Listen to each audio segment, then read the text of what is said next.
കോൺഗ്രസ് തരൂരിനെ വിടാതെ പിന്തുടർന്നിരിക്കുകയാണ്. ഇപ്പോൾ വിദേശ രാജ്യങ്ങളിലേക്ക് നമ്മുടെ ഇന്ത്യയെ പ്രതിനിധീകരിച്ചുകൊണ്ട് പോയിരിക്കുന്ന ഓരോ വാക്കുകളും ശ്രദ്ധിച്ചുകൊണ്ട് അതിൽ എന്തൊക്കെ വിഷം കയറ്റാം എന്നുള്ള തരത്തിലാണ് കോൺഗ്രസ് ഇപ്പോൾ തരൂരിനെ എതിരെ നിൽക്കുന്നത്. പക്ഷെ തരൂർ ഈ വിമർശനങ്ങളൊക്കെ അവഗണിച്ചുകൊണ്ടിട്ട് എനിക്കിതിനൊന്നും സമയമില്ല, നിങ്ങൾ അവിടെ കിടന്ന് വിമർശിച്ചോളൂ, ഞാൻ എൻ്റെ ജോലി നോക്കുന്നു എന്നുള്ള രീതിയിലാണ്. തരൂരിൻ്റെ ജോലിയാണ് ചെയ്യുന്നത്. ഈ കോൺഗ്രസ്സുകാർക്ക് ചെയ്യാൻ കഴിയാത്ത ഒരു കാര്യമാണ് ഡോക്ടർ ശശി തരൂര് ചെയ്തുകൊണ്ടിരിക്കുന്നത്. ഈ കോൺഗ്രസ്സുകാർക്ക് ഇനി ഈ ജന്മമൊന്നല്ല, അടുത്ത ജന്മത്തിൽ പോലും ചെയ്യാൻ സാധിക്കാത്ത കാര്യമാണ്. ഇപ്പോൾ കേന്ദ്ര സർക്കാർ കോൺഗ്രസിനോട് ആവശ്യപ്പെട്ടല്ലോ, ഒരു പട്ടിക കൊടുക്കൂ ഈ സംഘത്തിലേക്ക് വേണ്ടവരെ. ആ കൂട്ടത്തിൽ ശശി തരൂരിൻ്റെ പേരില്ലായിരുന്നല്ലോ. ശശി തരൂരിനെ നരേന്ദ്രമോദിയുടെ താല്പര്യത്തിൽ തന്നെയാണ് അതിൽ നിയോഗിച്ചത്. അങ്ങനെ പോയിരിക്കുന്ന 7 സംഘങ്ങളിൽ ഒരു സംഘത്തിൻ്റെ തലവനാണ് ശശി തരൂർ. തരൂര് അവിടെ ചെന്നിട്ട് നമ്മുടെ രാജ്യം നേരിട്ട ഈ ഭീകരാക്രമണത്തെക്കുറിച്ചും അതിന് ഇന്ത്യ കൊടുത്ത തക്കതായ മറുപടി, പാകിസ്ഥാൻ ഭീകരാക്രമണ കേന്ദ്രമാണെന്നും അതിൻ്റെ ഒരു ഹബ്ബായി മാറുന്നു എന്നുള്ളതും വ്യക്തമായി തെളിവുകൾ സഹിതം വിശദീകരിച്ചു കൊടുക്കുകയാണ് ചെയ്തത്. അതിൽ തരൂര് വിജയിക്കുകയും ചെയ്യുന്നുണ്ട്. കാരണം തരൂരിനെ സംബന്ധിച്ചിടത്തോളം വിദേശങ്ങളിൽ കിട്ടുന്ന ഒരു അംഗീകാരം എന്ന് പറയുന്നത് വളരെ വലുതാണ്. അദ്ദേഹം ഈ ഒരു വിശേഷണം ചാർത്തി കൊടുത്തിട്ടുണ്ടെങ്കിൽ പോലും ഒരു വിശ്വപൂരൻ എന്നുള്ള ഒരു വിശേഷണമുണ്ടല്ലോ, ആ വിശേഷണം അർത്ഥവത്തായി മാറുകയാണ്. കാരണം തരൂർ അവിടെ ചെല്ലുമ്പോൾ തരൂരിന് കിട്ടുന്ന ഒരു സ്വീകരണം, അദ്ദേഹത്തിൻ്റെ ഭാഷ, അദ്ദേഹത്തിൻ്റെ വസ്ത്രം, ഇതൊക്കെ ഒരു പ്രധാനപ്പെട്ട ഘടകമാണെന്നുള്ളതാണ്. അദ്ദേഹം അവിടെ പറയുന്നത്, ഞാൻ രാജ്യത്തിൻ്റെ പ്രതിനിധീകരിച്ചാണ് വരുന്നത്, ഇന്ത്യ മഹാരാജ്യത്തെ പ്രതിനിധീകരിച്ച് വരികയാണ്, ഞാൻ അവിടുത്തെ പ്രതിപക്ഷത്തിൻ്റെ പ്രതിനിധി കൂടിയാണ്. അപ്പോൾ പ്രതിപക്ഷത്തിൻ്റെ പ്രതിനിധി എന്ന് പറയുമ്പോൾ പലരും വിചാരിക്കും രാജ്യത്തിന് എതിരായിട്ട് സംസാരിക്കുന്ന ഒരാളാണോ? അല്ല. ഇത് തരൂരിൻ്റെ പ്രസംഗം കേട്ടുകഴിഞ്ഞാൽ ഇവിടെ ഏതൊരു BJP-ക്കാരനും ഉണ്ടാകാവുന്നതിലപ്പുറമുള്ള ഒരു ദേശഭക്തിയാണ് തരൂരിൻ്റെ വാക്കുകളിൽ കേൾക്കാൻ കഴിഞ്ഞിട്ടുള്ളത്. അത് കൂടെ പോയ അംഗങ്ങളും എല്ലാം തന്നെ അത്ഭുതപ്പെട്ടു പോയി എന്നുള്ള കാര്യമാണ്. അവസാനം ആ പ്രസംഗത്തിൻ്റെ അവസാനം ജയ് ഹിന്ദ് എന്ന് പറഞ്ഞാണ് അവസാനിപ്പിക്കുന്നത്. അപ്പോൾ അത്തരത്തിലുള്ള തരൂരിൻ്റെ ആ പ്രകടനമെന്ന് പറയുന്നത്, തരൂരിനെ സംബന്ധിച്ചിടത്തോളം ഭാഷ അദ്ദേഹത്തിന് അനർഗളമായിട്ട് വരുന്നത്, ഇംഗ്ലീഷ് ഭാഷയിൽ അപാരമായ പ്രാവീണ്യമുള്ള തരൂരിനെ സംബന്ധിച്ചിടത്തോളം അദ്ദേഹം ഭാഷ കൊണ്ട് അമ്മാനമാടുന്നവനാണ്. കാര്യങ്ങൾ വ്യക്തമായി ഒരു നയതന്ത്ര കാര്യങ്ങൾ വിശദീകരിക്കാൻ തക്കവണ്ണം യോഗ്യതയുള്ള ഒരാൾ കൂടിയാണ് തരൂര്. ആ തരൂരിനെ ഇവർക്കാർക്കും തോൽപ്പിക്കാനായിട്ട് കഴിയില്ല. ഇത് യഥാർത്ഥത്തിൽ സർക്കാർ കോൺഗ്രസിനോട് ആവശ്യപ്പെട്ട അവസരത്തിൽ രാഹുൽ ഗാന്ധി എന്തായിരുന്നു ചെയ്യേണ്ടത്? ഞാൻ ആ ടീമിലേക്ക് വരാം എന്ന് പറഞ്ഞിരുന്നുവെങ്കിൽ രാഹുൽ ഗാന്ധിയുടെ മൈലേജ് എത്രത്തോളം വരെ പോകുമായിരുന്നു? ഈ ചക്കനെ ഒന്നിനും കൊള്ളില്ല എന്നുള്ളത് കൃത്യമായി പലപ്പോഴും തെളിയിച്ചിട്ടുള്ളതാണ്. ഓരോ തെരഞ്ഞെടുപ്പിലും വലിയ പരാജയം ഏറ്റുവാങ്ങി മുമ്പോട്ട് പോകുന്നു. ഭാവി പ്രധാനമന്ത്രി എന്നുള്ള ഒരു സ്ഥാനപ്പേരുമുണ്ട്.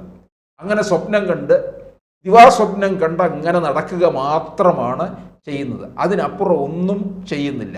ഓരോ തെരഞ്ഞെടുപ്പ് കഴിയുമ്പോഴും വിദേശ രാജ്യങ്ങളിൽ പോയി ഇവിടുത്തെ രാജ്യത്തിനെതിരെയും നരേന്ദ്രമോദിക്കെതിരെയും പ്രസംഗിക്കുക എന്ന് പറയുന്ന ജോലി മാത്രമേ ഉള്ളൂ.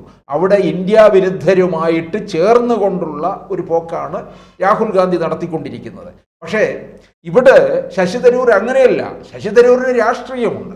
ശശി തരൂർ കോൺഗ്രസ്സുകാരനായി നിന്നുകൊണ്ടാണ് തിരുവനന്തപുരം പാർലമെന്റ് മണ്ഡലത്തിൽ 2009-ലും 2014-ലും 2019-ലും 2024-ലും മത്സരിച്ച് വിജയിച്ചത്. രാഷ്ട്രം ഉണ്ടെങ്കിലല്ലേ രാഷ്ട്രീയമുള്ളൂ. അങ്ങനെ കൃത്യമായ ഒരു രാഷ്ട്രീയ അടിസ്ഥാനത്തിൽ പോകുന്നു. പക്ഷേ ഇവിടെ ഇപ്പോൾ അദ്ദേഹം രാജ്യത്തിൻ്റെ പ്രതിനിധിയാണ്. കാരണം രാജ്യത്ത് വ്യത്യസ്ത ആശയങ്ങളും അഭിപ്രായങ്ങളും രാഷ്ട്രീയ മനസ്സുള്ളവരും ഒക്കെയുണ്ട്. പക്ഷെ നമ്മളെ ഒരു പൊതുശത്രു നേരിടുമ്പോൾ നമ്മൾ നമ്മുടെ ഈ അകത്തുള്ള വൈരം മറന്ന് ഒന്നിച്ചു നിൽക്കുകയാണ് ചെയ്യുന്നത്. പണ്ട് മഹാഭാരതത്തിലെ കാണ്ഡവം എന്ന് പറയുന്ന ഒരു വനമുണ്ട്. ഈ വനത്തിലേക്ക് അഗ്നി പ്രവേശിച്ചപ്പോൾ ആ കാണ്ഡവ വനത്തിലുള്ള പക്ഷിമൃഗാദികളൊക്കെ തന്നെ ഉറക്കെ കരയാൻ തുടങ്ങി. ഉറക്കെ കരഞ്ഞുകൊണ്ട് ദേവേന്ദ്രനെ വിളിക്കുകയാണ്. എന്തിനു വേണ്ടി? മഴ പെയ്യിക്കാൻ വേണ്ടിയിട്ട്. അപ്പോൾ അവരുടെ വൈര്യമൊക്കെ മറന്നു. അല്ലെങ്കിൽ കാട്ടിലുള്ള പക്ഷിമൃഗാദികളൊക്കെ പരസ്പരം ഒന്ന് മറ്റൊന്നിനെ കൊന്നു തിന്നുന്നതും ഒക്കെയുണ്ട്. അവിടെ ആ സമയം അവർ ഒന്നിച്ചു നിൽക്കുകയാണ് ചെയ്തത്. അപ്പോൾ ഇവിടെയും അതുതന്നെയാണ് ശശി തരൂർ ചെയ്തിരിക്കുന്നത്. ഈ നമ്മുടെ മേലൊരു പൊതുശത്രു വന്നു കഴിഞ്ഞപ്പോൾ നമ്മുടെ രാജ്യത്തിനകത്തുള്ള വൈരം മറന്നുകൊണ്ട് ഒന്നിക്കുകയാണ് ചെയ്തത്. അങ്ങനെ ഒന്നിച്ചതിലെ ഒരാളാണ്, ഒരു കണ്ണിയാണ് ശശി തരൂർ. അതുകൊണ്ടാണ് തരൂര് ഈ വിദേശത്ത് പോയി ഈ വക കാര്യങ്ങളെല്ലാം വ്യക്തതയോടുകൂടി പറയുന്നത്. യഥാർത്ഥത്തിൽ 7 സംഘങ്ങളുടെയും തലവനായിട്ട് തന്നെ ഇരിക്കാൻ യോഗ്യതയുള്ള ആളാണ് തരൂർ. തരൂരിന് ഈ നയതന്ത്ര കാര്യങ്ങളൊക്കെ നല്ല നിശ്ചയമാണ്. അദ്ദേഹം ലോകത്ത് ഇത്തരത്തിലുള്ള UN അണ്ടർ സെക്രട്ടറി വരെ ആയിരുന്ന ആളല്ലേ. അദ്ദേഹത്തിന് അത്തരത്തിലുള്ള കാര്യങ്ങൾ ഡീൽ ചെയ്യുന്നതിലാണ്. രാഷ്ട്രീയത്തിൽ ഒരുപക്ഷെ അദ്ദേഹത്തിന് ഒരുപാട് ആശയങ്ങളുണ്ട്. ഒരു MP എന്നുള്ള രീതിയിൽ തിരുവനന്തപുരം പാർലമെൻറ്റ് മണ്ഡലത്തിൽ ഞാനൊന്നും കാണുന്നില്ല.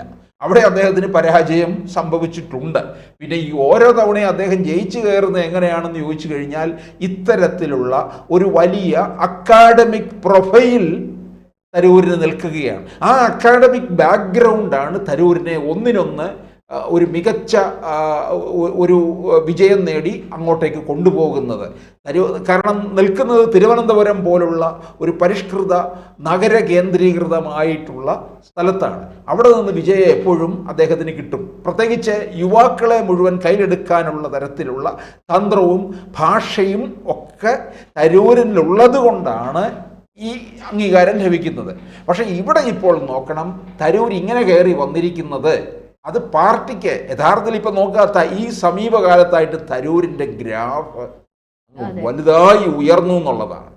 മറിച്ച് രാഹുൽ ഗാന്ധിയുടെ ഗ്രാഫ് എന്ന് പറയുന്നത് കുത്തനെ താന്നു കിടക്കുകയാണ് ചെയ്യുന്നത്. കോൺഗ്രസ് ഈ ഒരു അവസരത്തെ തരൂരിനെ വെച്ച് മുതലെടുത്തുകൊണ്ട് തെരഞ്ഞെടുപ്പിൽ മുന്നിട്ട് നിൽക്കുകയല്ലേ ചെയ്യേണ്ടത്. അതിന് അപ്പുറം ഏതായാലും ഈ ഒരു ഇന്ത്യ പാക് സംഘർഷവുമായി ബന്ധപ്പെട്ട് കോൺഗ്രസിന്റെ ഒരു അജണ്ട എന്ന് പറയുന്നത് മോദിയെ ഇത് വെച്ച് തകർക്കുക, അല്ലെങ്കിൽ ഇത് വെച്ച് എതിരെ നിന്നുകൊണ്ട് നിൽക്കുക. കാരണം ഇതിലിപ്പോൾ മോദി ജയിച്ചു എന്നുള്ളൊരു അവരുടെ ഒരു തെറ്റായ ഒരു ഈഗോ അവരുടെ ഉള്ളിൽ കിടപ്പുണ്ട് കോൺഗ്രസ് പാർട്ടിക്ക്, പ്രത്യേകിച്ച് രാഹുൽ ഗാന്ധിക്ക്. ആ ഒരു ഈഗോ ഒരു പക്ഷേ ശരിയായിരിക്കാം. കാരണം വരുന്ന തെരഞ്ഞെടുപ്പിൽ ഒരു മോദി പ്രഭാവം ഉണ്ടായിരിക്കാം. കാരണം ഈ ഒരു യുദ്ധത്തിൽ മോദി എടുത്തിട്ടുള്ള പല സ്വീകാര്യതയും ജനങ്ങളുടെ ഇടയിൽ അദ്ദേഹത്തിന് ഒരു ഹീറോ പരിവേഷമുണ്ട്. പക്ഷെ അത് വല്ലാണ്ട് കോൺഗ്രസിനെ വല്ലാണ്ട് ഒരുമാതിരി വെട്ടിലാക്കിയിരിക്കുകയാണ്. അതുകൊണ്ടല്ല ഇങ്ങനെയുള്ള പരാമർശങ്ങളൊക്കെ കോൺഗ്രസ് പാർട്ടി ഇവരൊന്നും മിണ്ടാതിരുന്നാൽ മതി. ഇപ്പോൾ തരൂർ പറയുന്നതിനോട് ഒന്നും അത് രാജ്യത്തിന് മുന്നോടിയായി. ഇപ്പോൾ CPM ബ്രിട്ടാസ് പോകുന്നില്ലേ, ഒരു രാജ്യത്തിന് ഒത്തൊരുമിച്ച് ഞങ്ങൾ നിൽക്കേണ്ടുന്ന സന്ദർഭമാണ്. അത് തരൂരിനോടൊപ്പം തന്നെ ഞങ്ങളുണ്ട് എന്നുള്ള രീതി വന്നിരുന്നെങ്കിൽ ഒരു പക്ഷേ മോദിയോടൊപ്പം തന്നെ കോൺഗ്രസും വളരുമായിരുന്നു. അവരെ ഈ രീതിയിൽ ഈ ഒരു സന്ദർഭത്തിൽ ഈ ഒരു കാര്യത്തിൽ എടുക്കുന്ന തീരുമാനം രാജ്യത്തിന് ഒറ്റക്കെട്ടായിട്ടുള്ള രീതിയിലാണ്. ഞങ്ങൾ തരൂരിനോടൊപ്പം ഉണ്ട്, മോദിയോടൊപ്പം ഉണ്ട് ഈ ഒരു കാര്യത്തിൽ എന്ന് പറഞ്ഞു കഴിഞ്ഞാൽ ഒരുപക്ഷെ മോദി എടുത്ത തീരുമാനത്തിനോടൊപ്പം തന്നെ പ്രതിപക്ഷത്തിന്റെ സ്ഥാനം ഉയരുകയാണ് ചെയ്തത്. പക്ഷെ ഇത് ജനങ്ങളുടെ ഇടയിൽ ഒരു വിരുദ്ധവാസമാണ് ഉണ്ടാക്കുന്നത്. സാറിന് മനസ്സിലായി? കാരണം എത്രയെന്ന് പറഞ്ഞാൽ നമ്മുടെ രാജ്യം എന്ന് പറയുന്നത് അവിടെ പിന്നെ രാഷ്ട്രീയം അതൊന്നുമില്ല. ജനങ്ങൾക്കിടയിൽ എത്ര രാഷ്ട്രീയം പറയുന്ന ജനങ്ങൾക്കിടയിൽ നമ്മുടെ രാജ്യം എന്ന വികാരം വരുമ്പോഴത്തേന് അവിടെ പിന്നെ യാതൊന്നുമില്ല. ഒരു യുദ്ധം എന്നുള്ള ഒരു വികാരം, സംഘർഷം എന്നുള്ളൊരു വികാരമൊക്കെ വന്നു കഴിഞ്ഞാൽ പിന്നെ അവിടെ വേറൊരു രാഷ്ട്രീയ കളികളില്ല. അപ്പം അത് മനസ്സിലാക്കാതെ കോൺഗ്രസ് ചെയ്യുന്നത് കോൺഗ്രസിന്റെ കുഴിയല്ലേ വെട്ടിയത്. തരൂരിനെ വെച്ചുകൊണ്ട് കോൺഗ്രസിന് മൈലേജ് ഉണ്ടാക്കാമായിരുന്നുവെങ്കിൽ അത് എത്രയോ അവസരങ്ങൾ കിട്ടിയിട്ടുണ്ട്. കോൺഗ്രസ് അധ്യക്ഷ സ്ഥാനത്ത് തന്നെ തരൂരിനെ ഇരുത്തിയിരുന്നെങ്കിൽ കോൺഗ്രസ് ഇന്ന് ഇപ്പൊ എത്രയോ ഉയരങ്ങളിൽ നിൽക്കും. ഒരുപക്ഷെ തിരിച്ചു വരുന്ന തരൂരിന് നല്ലൊരു സ്ഥാനം കൊടുത്താൽ പോലും കോൺഗ്രസ് തിരിച്ചു വരുമ്പോൾ അവർ വെട്ടാൻ വേണ്ടി തയ്യാറെടുത്ത് ഇരിക്കുകയാണ്. അത് നോക്കാം നമുക്ക്. എന്തായാലും നോക്കാം.